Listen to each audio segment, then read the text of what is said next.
Hello, hi everyone. This is Peggy Kolenfuka. Today I will talk about cultural humility, cultural awareness, advocacy, and social justice in counseling. First of all, cultural humility means being willing to learn from other people.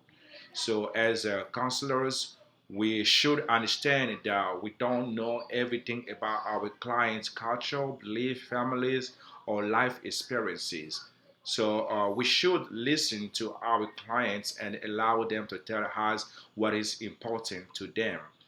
And then understanding that people come from different backgrounds. People may have different languages, religions, traditions, race, family experiences, and belief.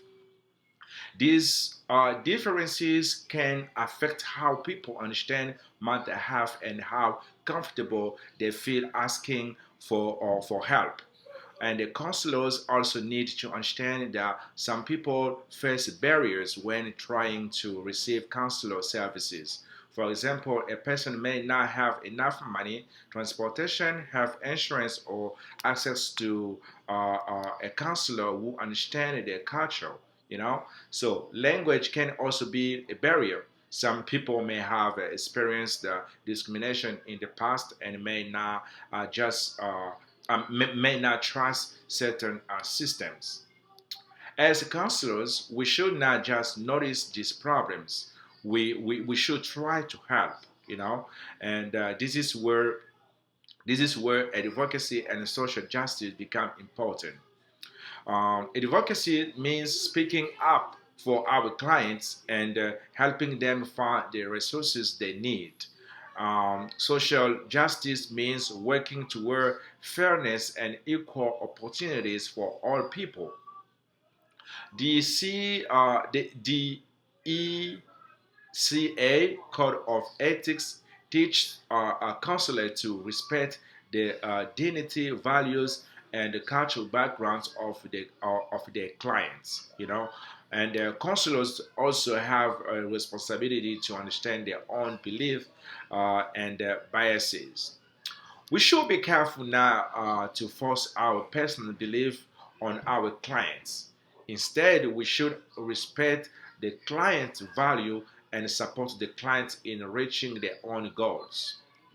A Bible verses that connect very well with cultural humility and social justice is Micaiah chapter 6 verses 8, which says, "What does the Lord require of you? To act justly and to love mercy and to work humbly with your God." These verses remind me that we should treat people fairly, show kindness, and remain humble. For me, humility means being willing to listen and learn from people who may have a different background or life experience than I do, you know. And one action I will take to develop a cultural humility is to listen before making assumptions. So, when I work with clients, I will ask questions about the culture, families, belief, values, and experiences. I will not assume that I know what a client needs simply because of their background. You know, I will also continue learning about different cultures and communities. I believe cultural humility is not something we learn one time and finish. It's something we should practice throughout our careers. One action I will take to support social justice is to help clients overcome barriers that may prevent them from getting help. For example, if a client needs housing, transportation, food assistance, or any other community resources, I can help connect that person with appropriate services. I can also speak up when I see unfair treatment or barriers that make it harder for people to receive mental health care. For the photo portion of this assignment, I choose a picture showing stairs leading for a building entrance without accessible interest that you see here in this video.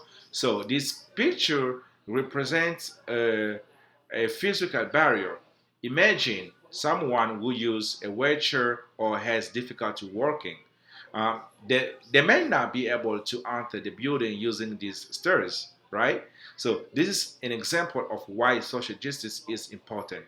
A service may be available, but that does not mean everyone has equal access to it.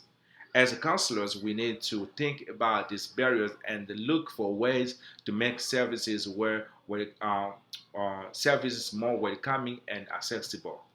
In conclusion, cultural humanity, cultural awareness, advocacy, and social justice are a very important part of counseling. I want to become, a counselor who listens to a client, respect their differences, learn from them, and help them overcome barriers. My goal is not only to help clients with their personal problem, but also to recognize the problems around them that may affect their mental health. And I believe that being a good counselor means treating every person with dignity, respect, fairness, and compassion. So thank you for listening. For the references, I took American Counseling Association. I took orientation to the counseling profession from F. Ford, and the Bible, the Holy Bible. So thank you very much.